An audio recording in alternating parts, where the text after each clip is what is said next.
I first saw Iron Maiden, I thought, this is just fierce.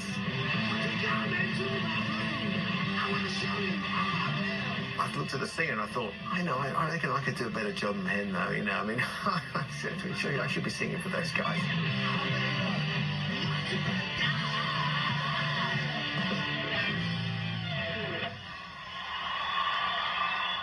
Keep watching more Metal Month on VH1. Yeah.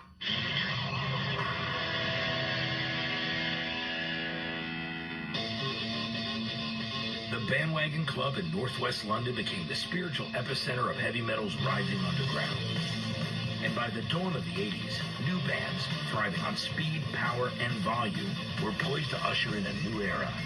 The new wave of British heavy metal was just really a term we invented in the office one afternoon. There are a lot of young, exciting British rock bands coming out of the woodwork, coming out of the metal work, if you like. What I didn't realise at the time was how many of them there were. There was Samson, Savage, Diamond Head, Venom, Angel Witch, Saxon, Fist, Tank, Earl School. the Tigers of Pantang. but only a few lasted a few years and had a career out of it. A lot of those bands really didn't make much of a dent over here. Pretty much it was Iron Maiden and Iron Maiden and Iron Maiden. Thanks to their legendary demo tape, Iron Maiden quickly developed a loyal following and a reputation as a band of the people. They were guys who had all honed their chops in bar bands. They knew how to play their instruments really well. They were actually offered a record deal in '76 if they'd shave their heads into mohawks and play punk music. Well, they stuck it out in the London club scene for a few years, said, I think we've got a good thing going. We're going to stick with the Iron Maiden plan. See you in 5 years. Iron Maiden waited patiently until they received a record deal that allowed them to keep their image. Ironically, when they released their self-titled first album in 1980, both critics and fans immediately saw a connection between Maiden and the punk elements they spurned.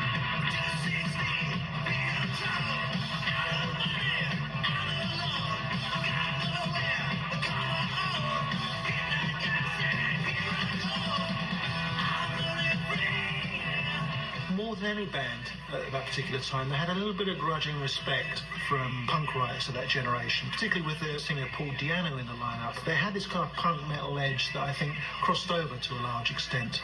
They wrote these songs that were really complicated, like Emerson, Lake and Palmer, prog rock, or Genesis. And then they had the energy of punk. So while punk bands were a lot of times just really playing three chords really fast, Iron Maiden was playing this intricate spider-webby guitar lines, and it sounded like classical music.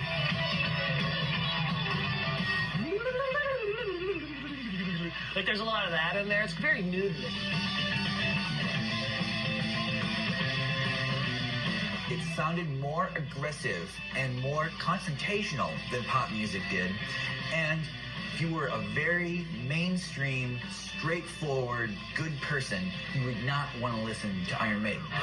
The timing couldn't have been more perfect when they hit.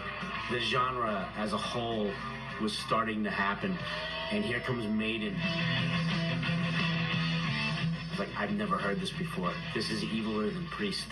Like, that was my first thoughts hearing Iron Maiden. They're Judas Priest, but more evil. I was like, how'd they do this? How did they do this?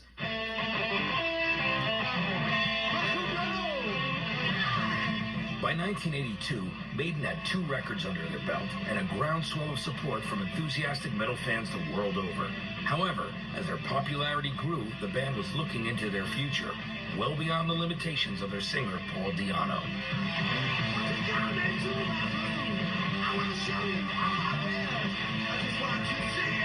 Di'Anno was very much a punk frontman. He wasn't a great singer, but he was right for what the first 2 albums represented.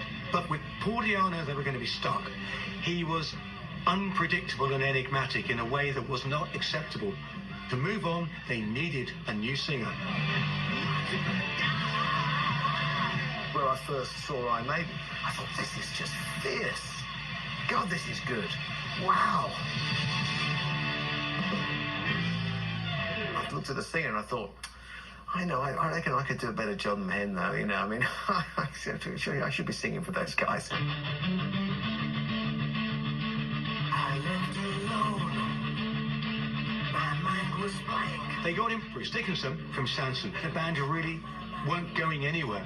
What did I see? But Bruce had a great voice, great range. Can I believe? He was more articulate, more dynamic, more diverse, a better lyricist and a better singer than Paul Di'Anno. It allowed Maiden to move to the next level. Once you bring Bruce Dickinson into the lineup, you can see that transformation from a band who can get a club going, can get a 3,000 or 4,000 seater venue going. But with Dickinson on board, you know, you're talking about, you know, arena rock at its greatest.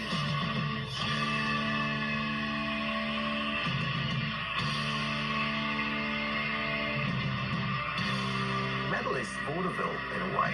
The story, the theatre in your head, it takes over.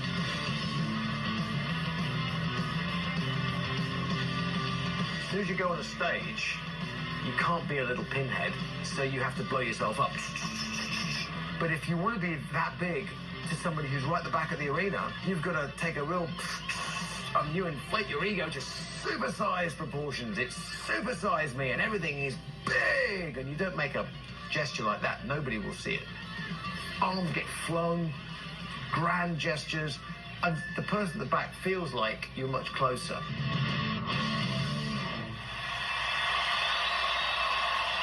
With Dickinson up front, Iron Maiden had the larger-than-life persona that the band had always envisioned. But there was one element unique to Maiden that was more famous than any single member of the band. He played no instrument, and he couldn't sing. Yet Eddie became completely responsible for projecting the band's image, and became one of heavy metal's most enduring symbols.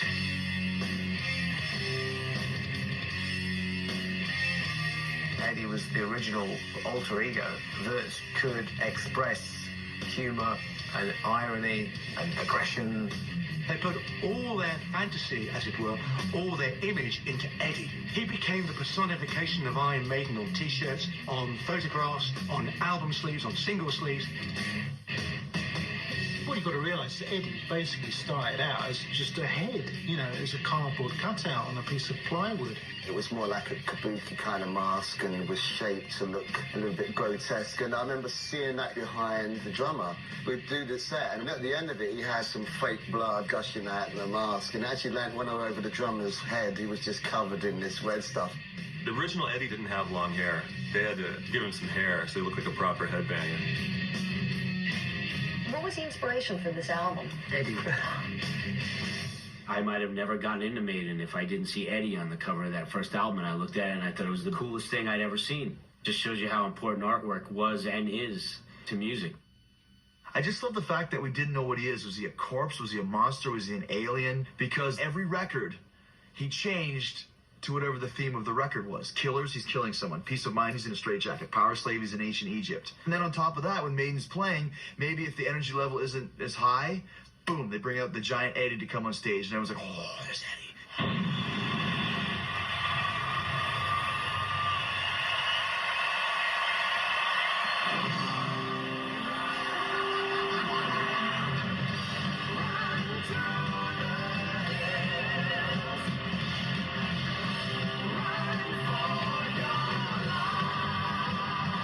Something about the image. It was almost like World Federation Wrestling. It was that kind of larger-than-life escapism thing, and slightly ridiculous. And I think that's why a lot of young kids got into it.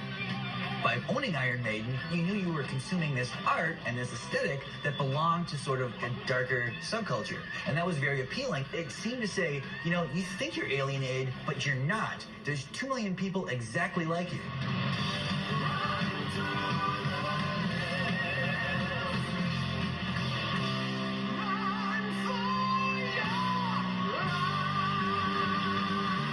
Maiden grabbed everyone between the ages of 14 and 22 at that time by the balls and didn't let go.